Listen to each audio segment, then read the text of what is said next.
Brad, welcome to the show. Chris, thanks so much for having me on. Yeah, I'm excited about today. We were just talking about, I saw Brad speak in 2019 about Common, so I'm looking forward to kind of what's happened over the last few years. How does somebody that's from a town of 5,000 people in Hampton, Arkansas, get into co-living in some of the biggest cities in the country? Just a small town boy who found my way to New York City. You found me. Yeah. Well, look, it's an experience that a lot of people in my shoes have of moving to a big city. And when you're there, and this was, a number of years ago for me, you live with roommates.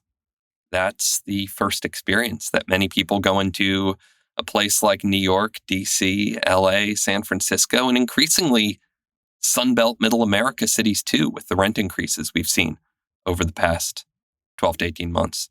They're living with other people. They're sharing an apartment.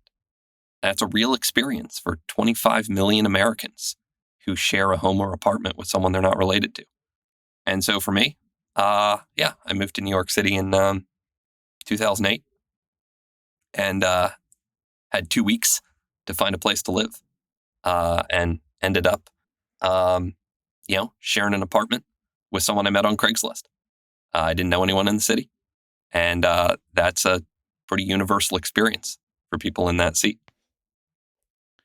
When did we actually kind of brand it as co-living as this thing, when we could kind of agree that this has been going on for a long time? But when did we actually kind of formalize it as maybe an asset class or an industry that people were going to put a lot more attention into? Do you know?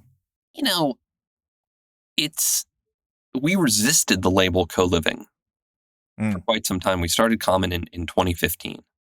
Okay. And back at that time, the majority of co-living spaces were small. They were I would call them values oriented in kind of a positive light.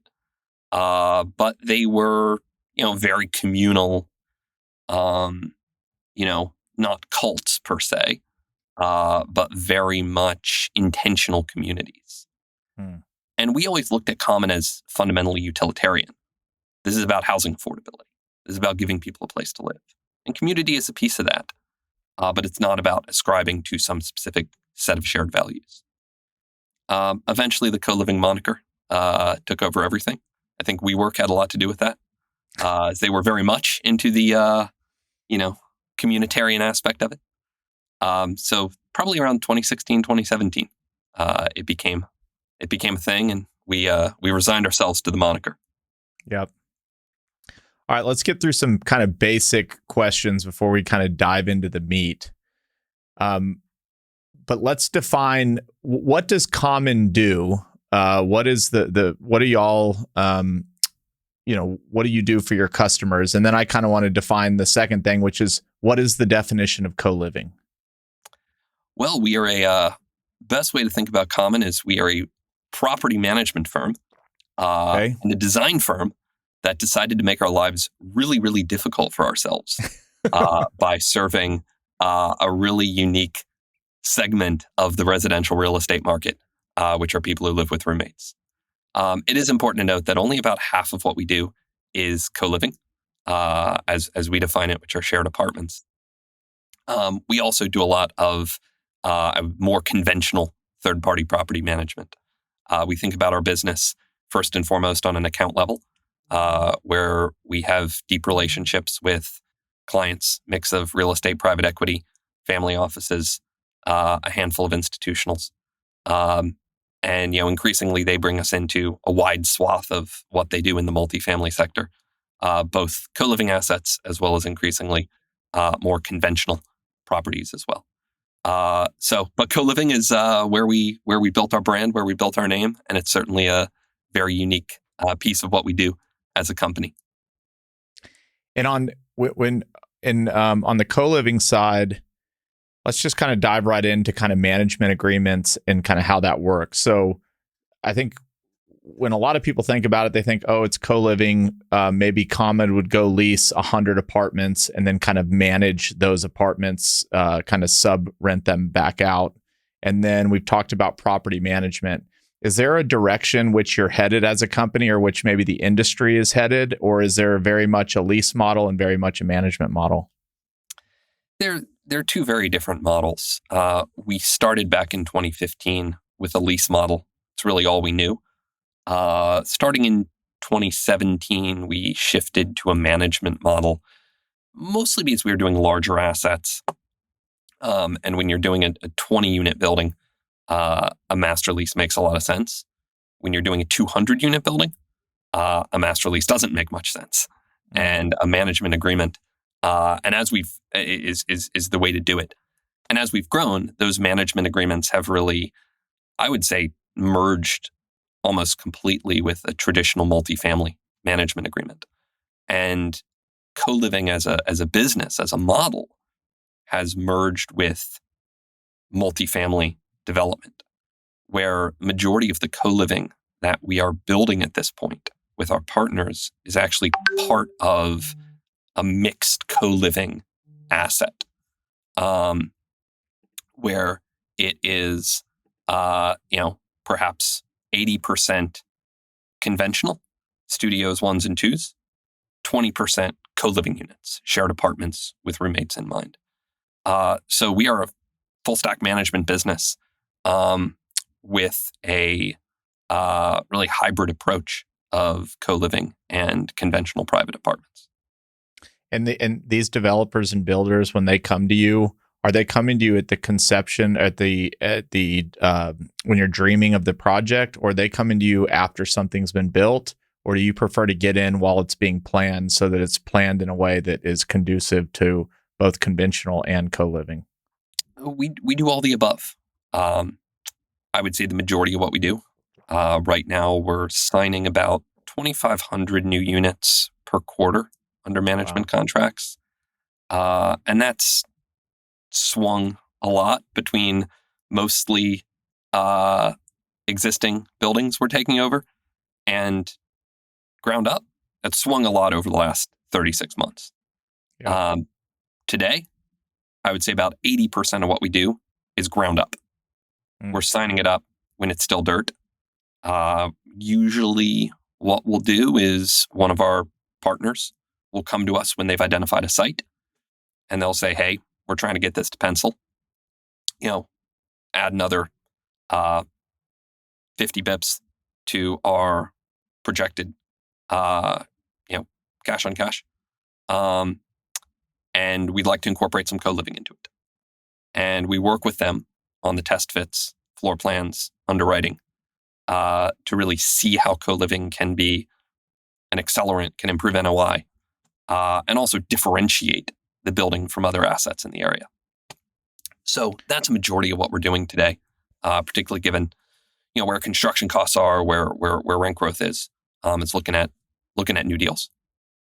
All right, let's keep going on that thread for a bit. So everybody that's developing a building, at the end of the day, it's got to make money. I'm in the property management business, so I can say this isn't a shot. Property management is typically looked at as like the least sexy part, and I think y'all are changing that. It's not easy to do well. What are y'all bringing to the table why is a developer coming to you as opposed to going to more of a traditional property manager that we've thought of for the last 30 years? Like, what are the things that y'all are doing for developers that would give them that extra 50 bips? Yeah, well, usually we get inbound. So first of all, I would say our existing clients come back to us because they like working with us. And that's the easiest source of business we have, our existing clients coming back to us. When we get new clients, they're usually coming to us because they want to do something creative and something different. And they need that thought partnership of, maybe they're looking to build micro apartments. They're looking to introduce a new product to their market. Co-living is a product that we see a lot, obviously. We have a ton of experience with that. We have more experience with that than anyone. But we also get brought into live workspaces sometimes. We have a brand that we're really excited about called Millie, which is family-oriented buildings in urban centers. So really oriented to people with young children. So there's stroller parking in the building. The units are really designed with families in mind. So we see a lot of developers, a lot of owners who say, hey, I want to do something that's not just your typical apartment building, typical unit mix. Want to think about it differently. Coming to us, we're also pretty small. We have 7,000 units under management today. We have another 15,000 or so signed and under development. So all of our clients get a lot of attention from the executive team, from myself and from others as well, because we are small and can have dedicated attention. And when you say creative and different, is that obviously that's in the management once the building's built, but when you're working with the architects, and you said that y'all are also a design team. Yeah. Like, just walk me through a little bit of that experience. Cause, for anybody that's on here, that's their traditional multifamily developer, they probably have their same architect, they're stamping out the same floor plans, and they're just kind of trying to fit them inside of a, whatever geometric shape the land and zoning allows. What are some of the things that kind of happen during that planning process that just are not traditional to common conventional, multifamily development? Yeah, absolutely. So first of all, we're never the architect of record on any project. We're in too Yeah. many cities, we're in too many places. We really do need that local expertise. Yep. And one decision we made pretty early on, which was, I think, critical for us, was that we were not going to be a developer ourselves. We were not going to, compete against our, who are today our clients. Because that local expertise that's developed over years, over decades, is just so critical.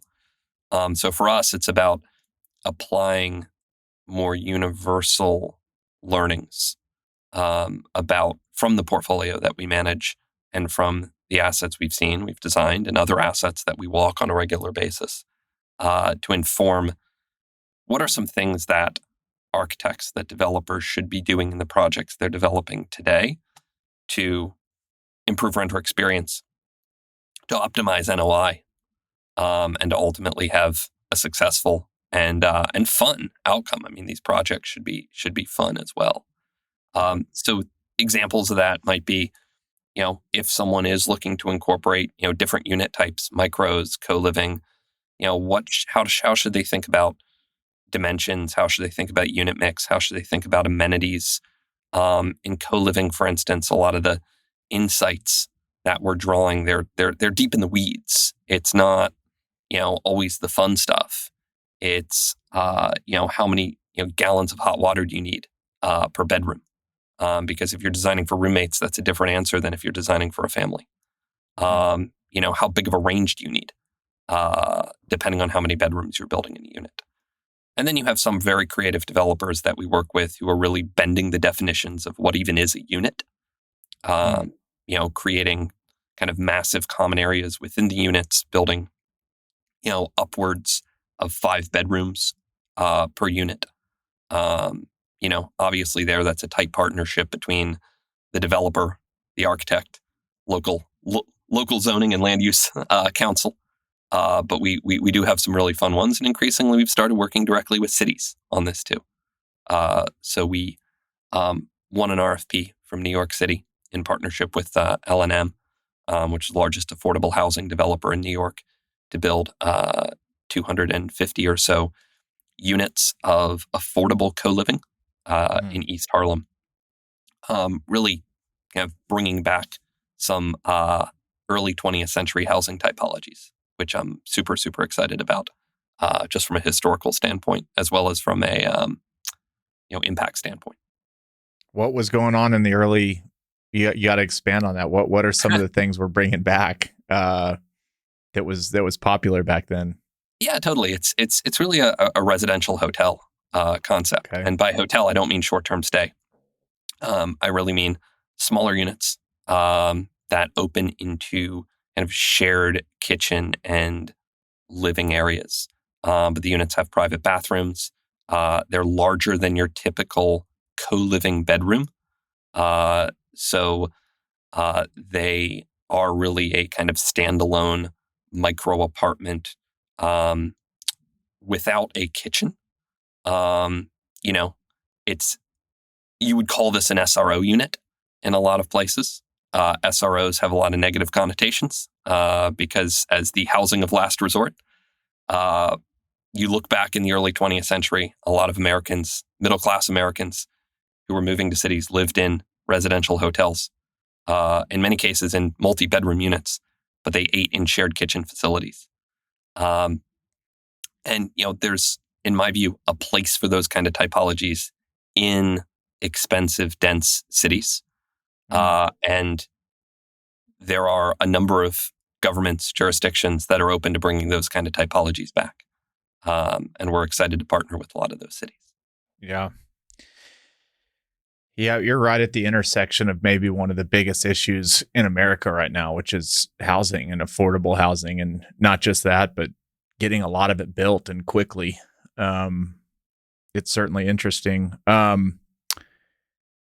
You touched on just for a second, and I know it's different by jurisdiction, zoning and, just kind of land use. And when you were mentioning, some of these developers are doing 80% conventional, 20% co-living.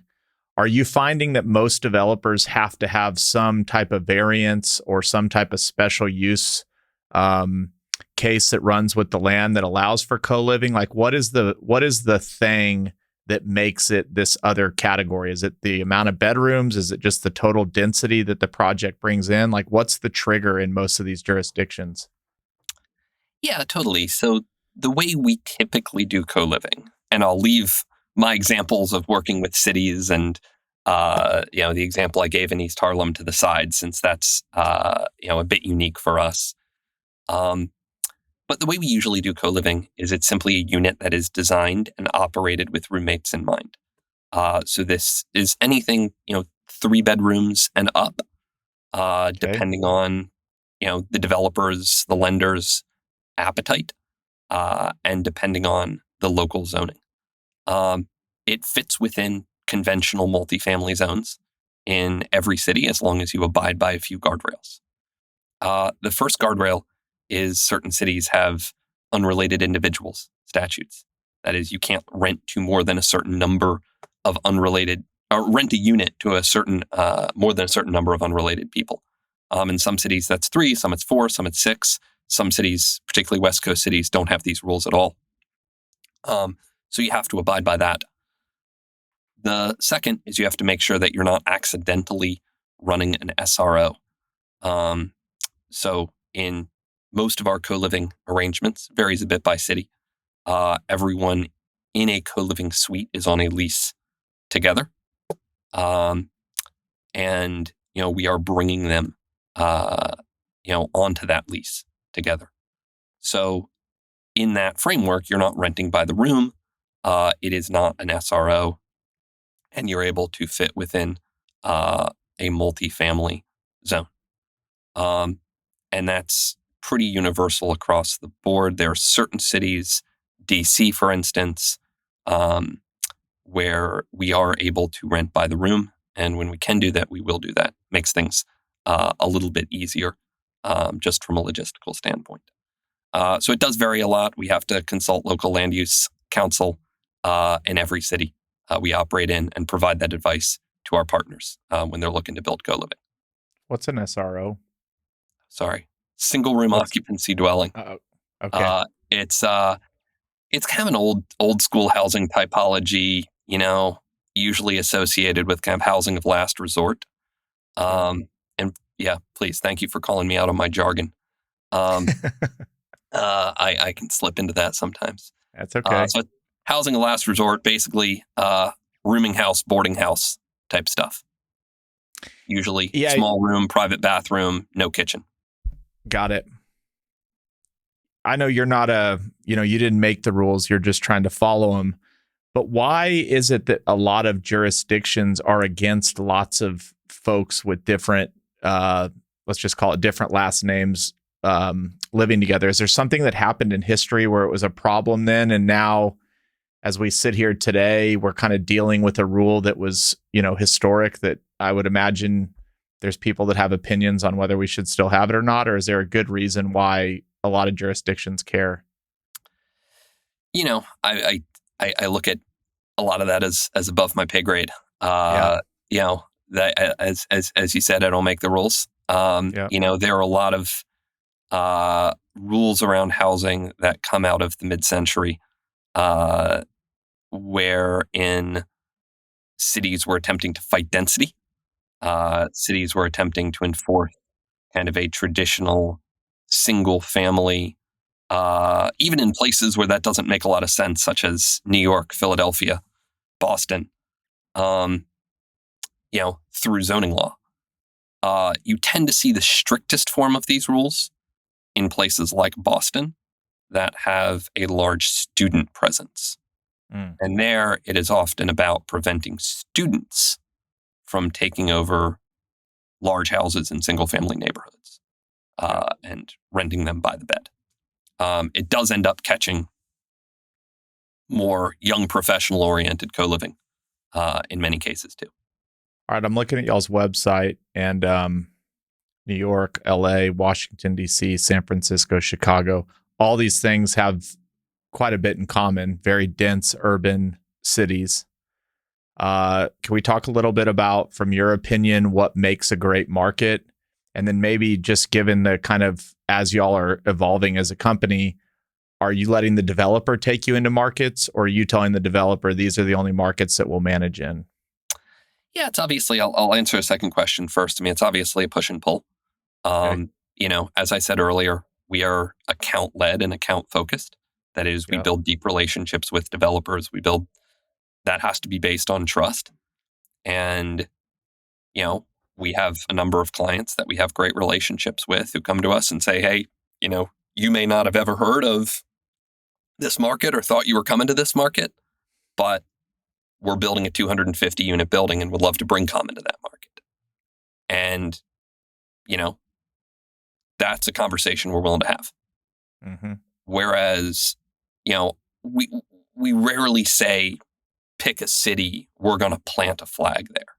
That's tough for us to do, because going to a new city and then having to sell a new client and convince them that we can operate in a new city, that's tricky.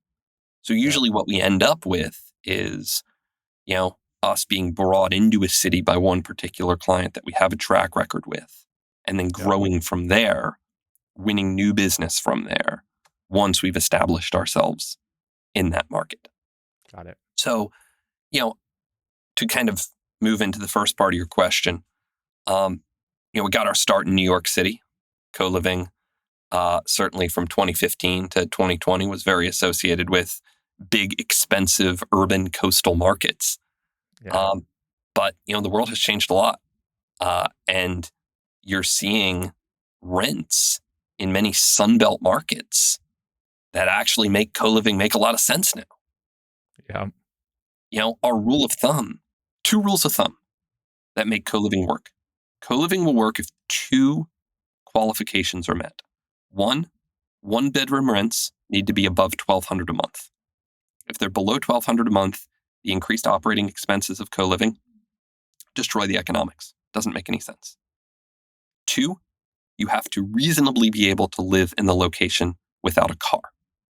Because if you have to park 1-to-1 per bedroom, blows the economics up. Doesn't work.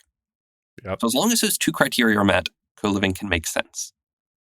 There are way, way more and more areas today that meet those criteria in places that one may not expect. Think, a number of cities in North Carolina, in Texas, places like Tennessee or Nashville, New Orleans, 3 or 4 cities in Florida. None of those made sense 5 years ago. You're starting to see more developers go in and say, hey, I'm going to build co-living in Orlando. I'm going to build co-living in New Orleans. And I think that's really exciting and, a way for those developers to get an edge in those markets. And is that purely because of population growth in those markets, or is it because those markets have achieved that kind of $1,200 hurdle, or both? I mean, obviously you need both things, but is there one that's like maybe more important than the other? Or they're both have to be in harmony. I think those are they're interrelated. I mean, you've seen population growth in those markets, which has driven rents up dramatically. that has kind of passed through the first hurdle. I think remote work has also been a big enabler. If someone is working from home, they don't, the pressure to have a car is lessened. And we see a lot of people, we have a ton of properties we manage in Los Angeles, for instance, where our tenants don't have cars. And that really changes the economics of development when you're not building quite as many parking spaces. Even if you can decrease the number of the amount of parking you're building per square foot by 20%, massively transformative to economics if you only have to go down 2 levels in a new development as opposed to going down 3 levels.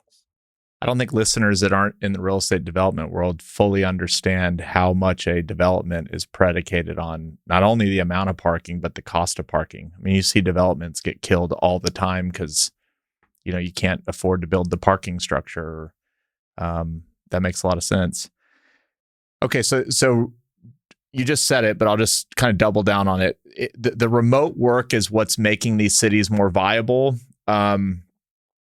That's kind of the leading catalyst. When you think of like do y'all have some way, and I'm sure you do, of like a walkability score or some type of technology that y'all use or software to go? Orlando wasn't on the radar 5 years ago, but things have changed. Are there certain things you're looking for? When I hear of 250 units and you kind of have to be able to live without a car, assuming that we take the remote work, which is a big catalyst, out, what other things are just going on to make that city work? Yeah, and there are a lot of places where we use technology, but evaluating whether a given site is, walkable, that is one where ultimately you just need to get on the ground and you need to walk it.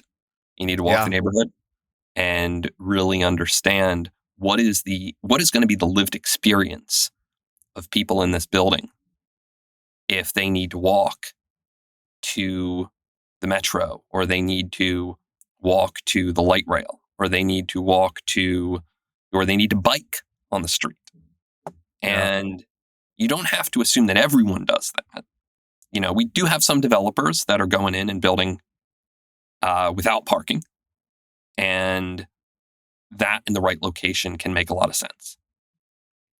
But even if you're saying, hey, we're going to assume that this building is 70% parked as opposed to 100% parked, can make a big difference on the economics. So can you get comfortable, and can you get your lender comfortable with the idea that 30% of the residents in this building are not going to have cars? We've got a lot of data that shows in comparable areas that this happens. And the data goes a long way in saying that, hey, we have experience that when we build 50 beds of co-living in an area that may not seem super transit accessible, that only 35 people there are going to have cars. Yeah. And then let's actually walk the site. Let's dig into it. Let's understand who the local employers are. If there's a big hospital 5-minute walk away, well, that could be a no-brainer. That a decent chunk of your residents are going to be nurses. They're going to be medical residents. They're going to be other people working, administrative people at the hospital. And half of them aren't going to have cars. Right. So it is really about understanding a local environment. Are the developers or the property owners, or maybe you as the management company, do they provide any like zip cars or things that people can use to get around, or everybody either Ubers or takes public transit? Yeah, it's all situational. It's all about understanding the context. And you look at a given site and you say, okay, what's lacking here? Is car share going to be useful? Is a bike share going to be useful? Do you want to you obviously want to understand the shared mobility ecosystem around there. Or do you need a grocery store in the building? Is it a food desert? It's very, very similar to the process you go through with programming your amenities in the context of the neighborhood. So you can't program your amenities in the abstract. You need to understand what's in the area and say what's lacking, what's the gap, what's missing. If I'm my target audience, if I'm a resident of this building, if I'm 26-year-old medical intern living here, what am I lacking? What's really annoying? And so you think about that from an amenity standpoint, and that could help you with both your amenity programming and your retail programming. But you think about that as well from a transportation standpoint. Yep. And what transportation options are lacking. Yeah, as you kind of get more specialized into these types of buildings, I would just imagine, this is probably a dumb statement, but the ability to understand who the customer truly is. And like you said, boots on the ground, learn the neighborhood, learn the city. It's not as much about, just, looking at population growth, et cetera. It seems like the great developers are becoming way more intimately involved in understanding who these people are. And certainly that's, I would assume, a big job of Common. Absolutely. And I do want to acknowledge that the bulk of this work comes from our development partners. They're the ones that really have the depth of local expertise. Yep. A lot of what we're doing is coming with pattern recognition and a playbook from other places we've been, other projects we've done, projects we manage, and saying, hey, here's some things we deployed on this last project. Here's how they worked. And, here's another project we manage in a different city that has kind of similar conditions. And here are some things we've done to address that or to take advantage of that. And, but the local expertise, that's why we partner with developers. We're not one ourselves, is because, we operate in 15 cities today. We, have projects under development in 35. That's a blessing and a curse. It's a lot of things you have to know, but it's also a lot of data points that you can bring to bear when people are trying to make a decision or trying to come up with a creative answer around a project. I'll ask at a high level, and if you can share, great. If not, that's fine too. Just if you think about a little bit of the revenue model, it's one thing to go in and manage an existing building. You take over management, Common starts making money. But when I hear about these development projects, that often, one of the big themes in development is the entitlement process. The pre-opening process just keeps getting longer and longer and longer. Right. When does Common actually, if I'm a developer and I come to you, am I signing a contract with you? Am I paying Common throughout the life of pre-dev design, kind of all the work that goes on there, and then it turns into a different contract once we're actually managing tenants day to day? Absolutely. So we have two different types of contracts. We have technical services contracts that come on the front end, pre-development advisory, underwriting and test fits, things like that. Design advisory services. We actually do full interior architecture as well. So that's technical service agreement that happens on the front end prior to opening. Once a building opens, obviously a management agreement. We are somewhat unique among design firms in that we only design buildings that we will manage. Okay. Obviously, it's a soft commitment, given that we're not signing a definitive management agreement until the building is about to open. But there has to be that intent there. We don't go out and design buildings with other third party managers. And then on the management agreement, once the building's open, do y'all charge like a typical property management would? Like what is Common going to bring to? Is there anything ancillary, more things that more services that Common is bringing to the table that if I'm a developer going, I need that 50 bips, and you would tell me, well, look, we have this, and this that we can also offer as managers. What are some of those other things besides kind of your baseline management? Yeah. So, first and foremost, the majority of the value add have split into, I would say, two big buckets. The first is design insights, including whether those are co-living or micro layouts, amenity programming, things like that. But the second is how we manage. We tend to be very centralized with the way in which we manage and try to get the benefits of both local expertise, which I've spent a lot of time talking about, but also central back offices. It is my personal view that the way we manage properties tends to be a little overly focused on just a bunch of people on the ground doing stuff.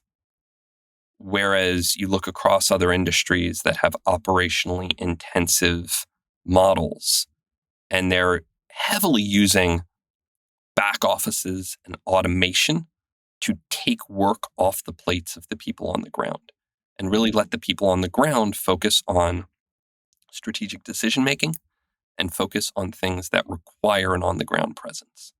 So from a management standpoint, we tend to take a lot of things off the plates of our field teams, including, for instance, calling leads. So all leads are, people who apply to live at a common building are called out of a central back office. It lets us call everybody within 15 minutes who applies and is qualified to live at a common building.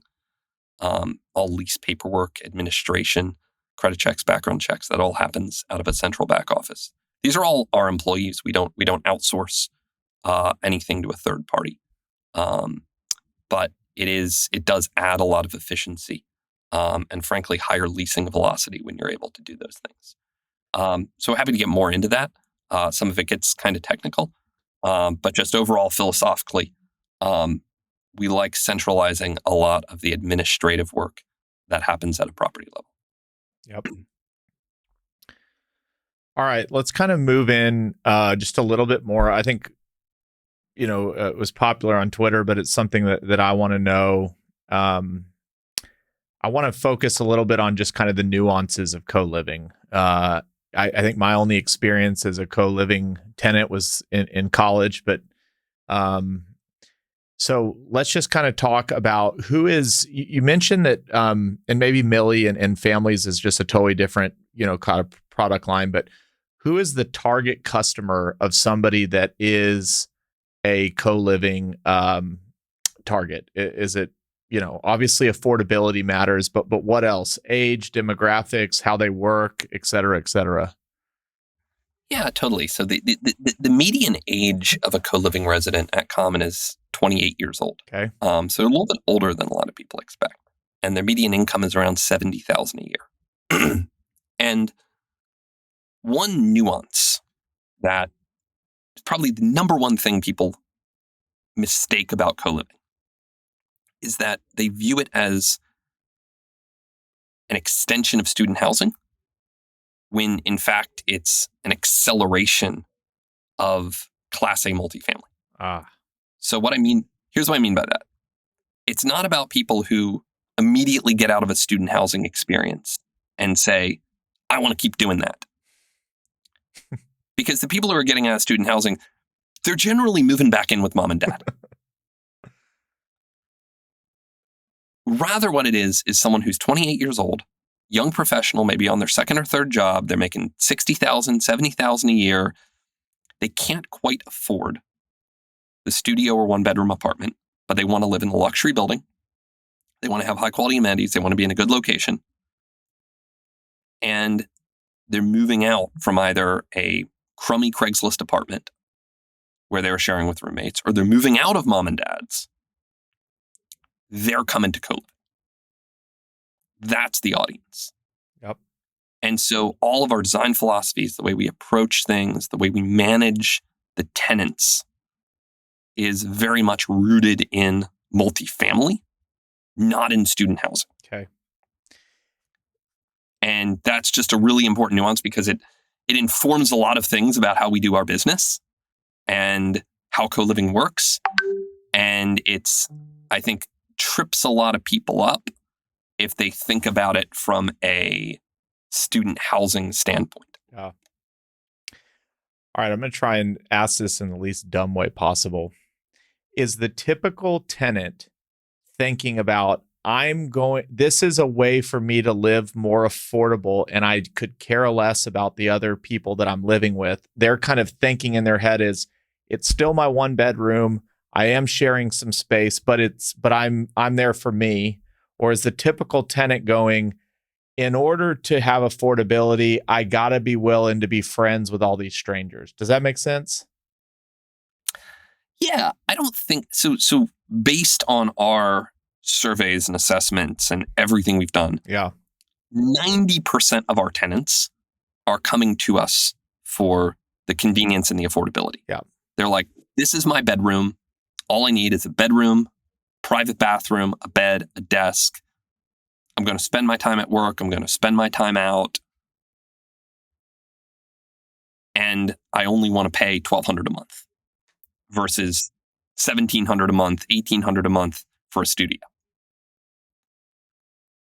Only about 10% are coming in and saying, I really want to be part of a community. And for them, that's, we do have community programming.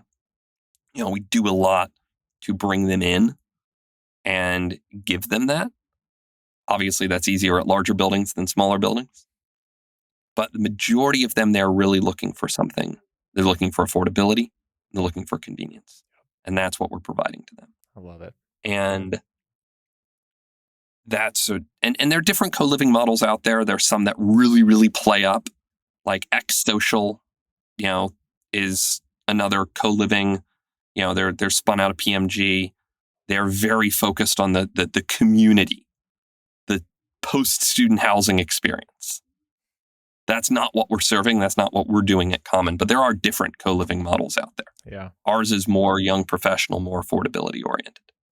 I'm not asking you to speak on a different business model, but I would assume somebody that does want community is maybe less worried about the affordability standpoint, and they're more interested in just, I want people to interact with.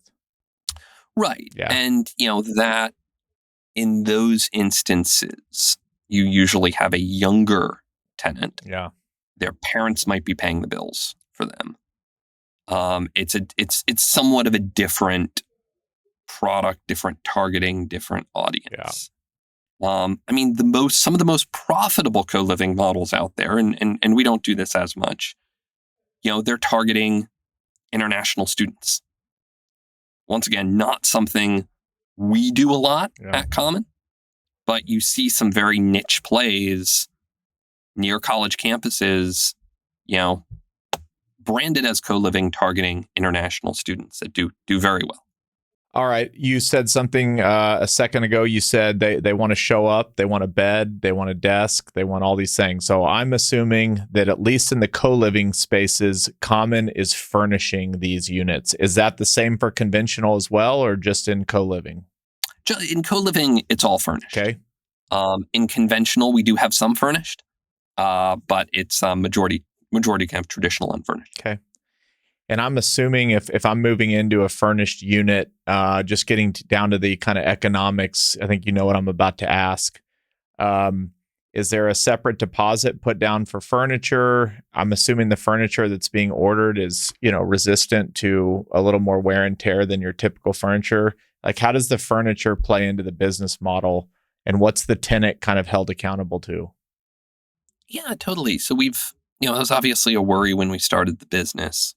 We do keep FF&E reserves. At this point, we have a lot of data around what those reserves should be. And we've been operating and doing this for 7 years. So we've seen have a few cycles of FF&E replacement now. But in general, remember, we have a young professional audience. These are 28, 29-year-olds, people in their early 30s. We don't see the level of furniture destruction. We obviously have wear and tear. We don't see the level of destruction that you probably would on the student side. Generally, people are respectful, but you got to keep reserves. Each piece has its own expected lifetime. And, that's kind of part of the process for us whenever we're underwriting a new deal is, holding those reserves, not just at a suite level, but at an amenity level as well. And holding the reserves, that's at the ownership level, right? So they're buying the furniture for the property, and then you're giving them guidelines of we would recommend reserving this much for replacement or repair. That's exactly right. Yeah. Okay. All right. This will be a little bit of a fun part of the podcast. It's just interesting to me. And again, we really have kind of nailed down who the target market is. But I kind of want to know how four strangers live together and maybe some of the things that y'all have seen. Probably it's like a farmer's insurance commercial that you've seen everything. All right. I come to you. I want to lease a space. Do I know who the other roommates are? Is there like a match fit? Like, how do I know that I'm going into a place that I can be comfortable with strangers? Yeah, totally. So we made what was back in 2015 when we started the business a fairly controversial view, which is you are effectively renting a room. You do not have an ability to vet your roommates. If you don't like your roommates, you can transfer to another room. But one of the reasons we provide shared kitchen and bathroom supplies, we do weekly cleaning of the common areas within the units, we furnish everything, is to limit the surface area of roommate conflict. So that's kind of the first line of defense. Is it's just less to fight about because you're not fighting about cleanliness, you're not fighting about whose couch is it anyway, you're not fighting about splitting the bills. We do that for you. So there's just less surface area of conflict. If you really don't get along with the people you are there with, you can transfer. And, we make that easy and straightforward, and existing members have preference over units that open up or, units in new buildings we're leasing or what have you. So we do have that escape valve, which helps a lot. But there's no matching because if you're doing this right, you're 96 to 98% occupied at all times. You don't have a lot of availability and you're not going to hold a room open. You're not going to hold a room vacant because you're looking for a certain match. And so we thought about this from the perspective of a stabilized building and said,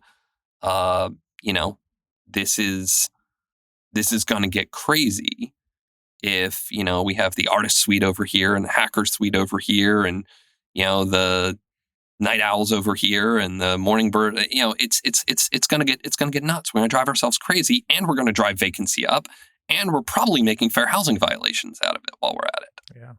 So we said, no, we're solve it on the back end, not on the front end.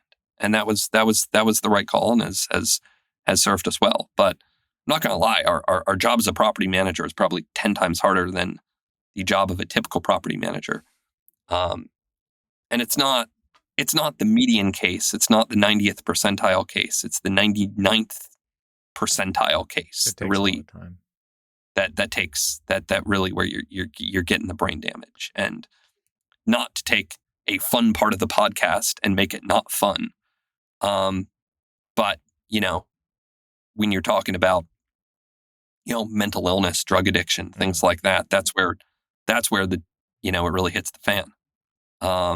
And where this really gets hard. It's not, it has nothing to do with like, oh, these four people just don't get along. That's easy to fix. It's the long tail hard cases that really make things challenging for the team. I know that discrimination or anything of that is is a big part of leasing housing. You mentioned just kind of like the drug problem. It's one thing to rent a bedroom by yourself in a traditional unit and do all the drugs you want by yourself and you're not really in anybody's space. It's another thing to be in a common living room where you're kind of doing it and, So I guess my question is there any additional screening that is legal or anything that a co-living operator would do to say, like, we have to do an additional layer of screening than you would due to the fact that these people are going to impact, folks because they're co-living, or is it same screening process and you just hope you do your best? We do as much screening as we are able to do. Yeah.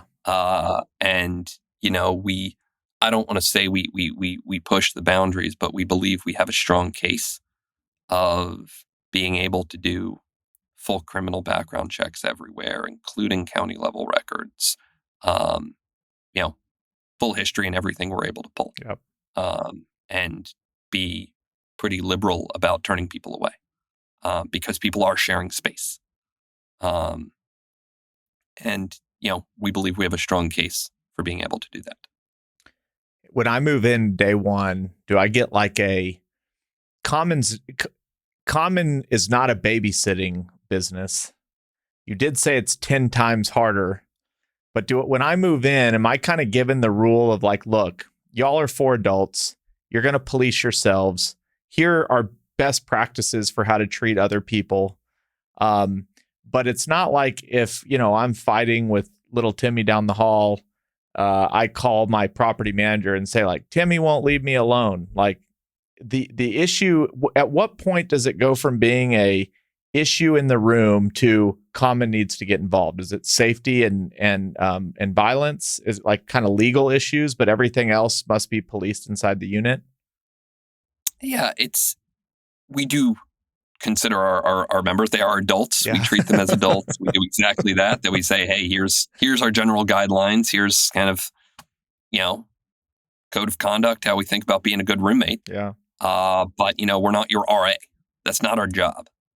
That said, things do get escalated to us. Obviously, anything that touches safety, that becomes our business. Harassment becomes our business. And, if someone is unwell for various reasons, I don't mean unwell like they got a cold. Yeah. That unfortunately becomes our business. Yeah.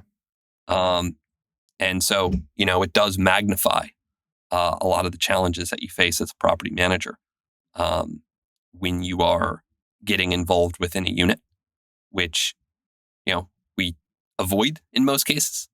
But in some cases, certainly we do have to get involved. I would say, across our 75 today was 75 buildings under management, around 7,000 units. At any given time, there's a dozen escalated cases across Common of places where we are getting involved in some respect within the unit, whether that's an eviction, whether that's a member that is really not being a good suite mate to the point that we've had to get involved. Yeah. So it's not overwhelming, but those 12 cases do take a lot of time, and we have a dedicated team within Common that handles them.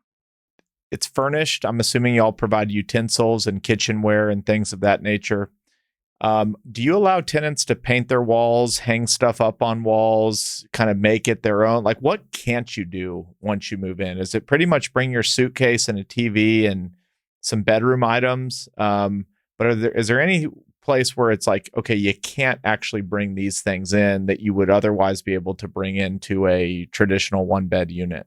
Yeah, I mean, we're pretty open with what the tenants do to their bedrooms within reason. So hanging art, fine. You have to return it to, it works like a normal apartment. Right. You've got to return it to the state that you leased it in. Right. But, we're not going to stop you from bringing furniture into your room. Obviously, the living room is a shared space. Yeah. So we do stop members unless everyone in the suite agrees from bringing furniture into the living room. But if they want to add furniture to the living room and they all 4 of them, 5 of them get together and say, hey, we'd really like to put a pool table in here. I don't know. Yeah. Again, I'm not trying to send zingers. I'm just like fascinated by the idea. No, it's we've been doing it for 7 years. We figured a lot of this stuff out, but things continue to surprise us every single day. Yeah. No, it's like the Farmers Insurance commercial. All right, one more, just kind of from a personal experience. I have a buddy that did it, and he said that he had a co-living, four roommates, and a lot of cultures like cook stuff that smells, but it's food. They have great intentions. They're very nice people. And when I was asking him, I was like, what are something that is like a typical disagreement? And he's like, it's actually not people fighting. It's things that could cause odors, or things that, like, I can smell your food from my room, or they burning incense. Who knows what it is? How do you think about that? We don't police what they cook, right? As long as what they're cooking is legal. Yeah. So yes, there's always odors, noise, things like that. Yeah. These are adults. They got to work it out. Yeah. If they can't work it out, they can transfer to another suite. All right. I'm not trying to ask singers. I had to ask that one. I'm trying to figure it out too.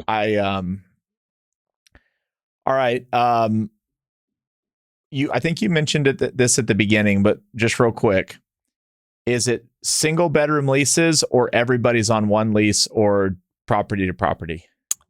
City to city. City to city. So it really just depends on the city. So like New York, for instance, everyone is on a lease together. DC, you can do single bedroom leases. So those are two examples. We have to work with local zoning and land use council in every city we go into to understand how to do it. But we haven't found a city yet that co-living just does not work in. Yeah. Okay. So just one thing on that. In college, we were all on one lease, and that was really so that they didn't have to chase down four of us. But if I'm living with this, three strangers who I don't know, and I'm on the same lease with them, and three of us pay our rent and one doesn't, are the other three responsible for that person, or how do you deal with that situation? No, so we don't enforce joint and several liability. So there's I'm happy to get technical if you want. I know it's one of the questions that came in on Twitter of kind of how we do evictions within co-living. It does vary a little bit based on jurisdictions. The overall, high level way to do it is cancel the lease, sign separate agreements with the three people who remain paying. They can continue living there as long as they pay. Bring action against the one non-payer. Instruct the sheriff, if the sheriff does have to show up, who to remove, where to go. We obviously have to accompany them there. When that person's out, re-execute the lease. Yep. So there is high level a way to do it that we've used for a number of years in these situations. Okay. So it's not fun. It is more complicated, but it can be done. Yep. All right, let's go through a few Twitter questions, and then we'll bring it home. Staffing. I said you automated a lot of back office. You're providing a lot of strategic decision making authority at the property level. Does this require additional true human beings on site that wouldn't ordinarily be there, or it's pretty typical? Yeah, so apples to apples, we're actually probably fewer staff on site. So when we're brought into, say, let's say Apple, and by apples to apples, I mean, let's say we're brought into a traditional 300 unit building. Yep. Versus a more conventional property manager.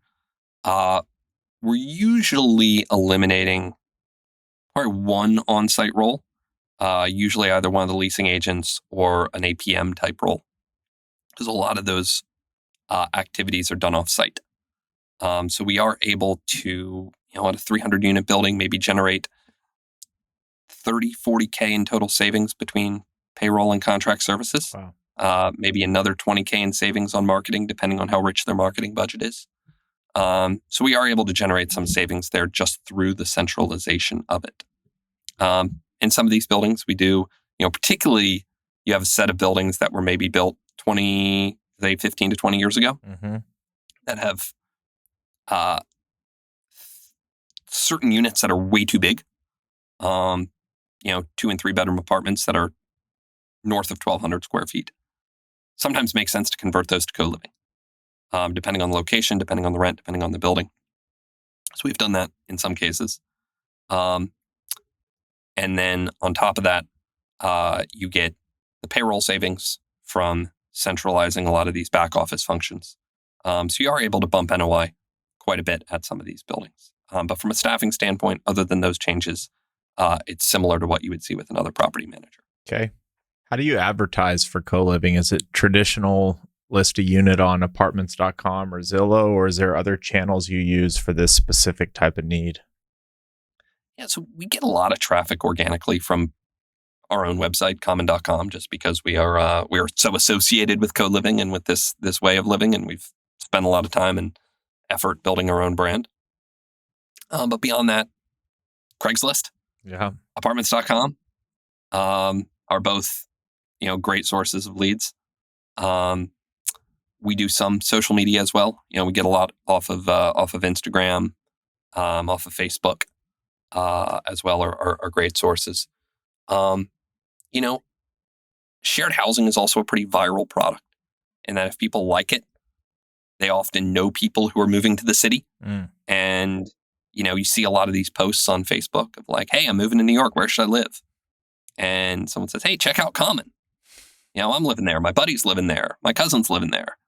And so it is, particularly given the shared nature of it, it is and the community nature of it, it is a viral product. Yeah. Most common unit configuration in square foot. It really runs a gamut. Our average is 4.5 bedrooms within co-living. Okay. But that goes from our smallest co-living unit is 3 bedrooms.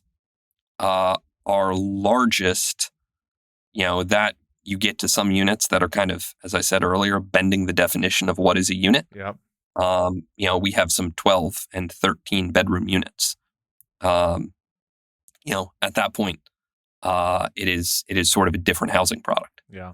But it still works really well. There's just certain things you have to do to make that work. But it doesn't feel like you're living with 12 or 13 roommates. Yep. It feels like you're living in a Old West saloon. We've talked a lot about new development, where you kind of get to, get things the way you'd like to see them from day one.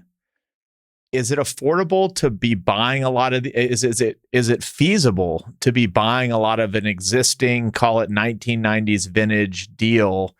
Is there really a way to convert it to a or at least some to co-living units?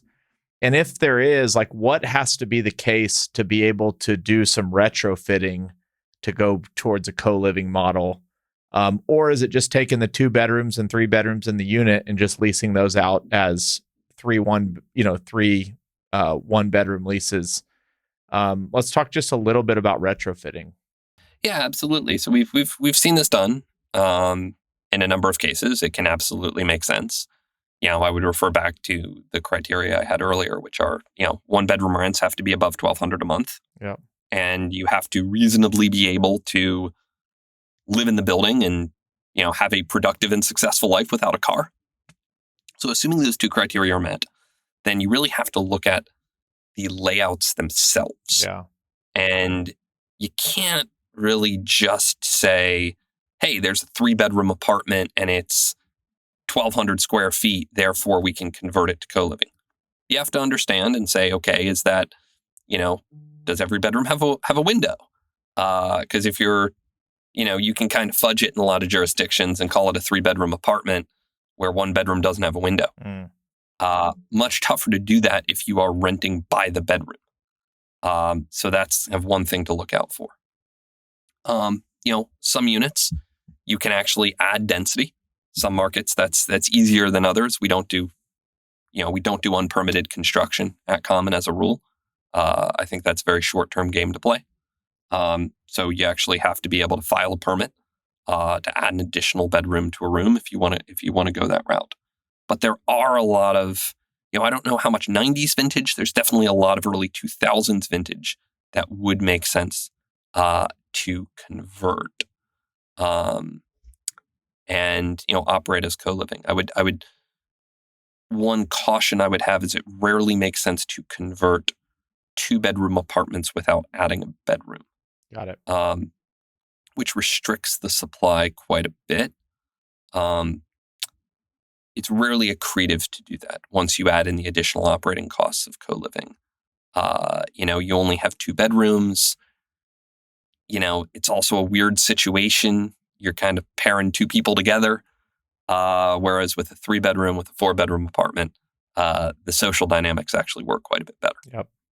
Are you seeing anything? This just kind of came to mind. I mean, there's going to be a lot of dead office buildings that don't really come back, especially in a New York. There's obviously winners in office, but I think that bifurcation's happening. You seeing any projects yet of people converting office buildings, or at least is it being talked about? Like it kind of is, maybe at a high level. Yeah, we're actually doing one. Oh, cool. And we're really excited. I think it opens early next year, if I recall correctly. Yeah. It requires a certain type of building, and it requires a certain level of creativity and patience in the sponsor to pull off a project like that. Yep. But I think we're going to see more and more and more of those as you see rental demand continue to ramp, while people don't go back to the office 5 days a week, yep. and demand for office space decreases. Yep. So I'm bullish on those type of projects, but it's they're tricky. Yeah. Obviously office floor plates don't map well. They don't have a lot of windows in those interior cores. So you need to be creative. You need to be thoughtful about how to do it.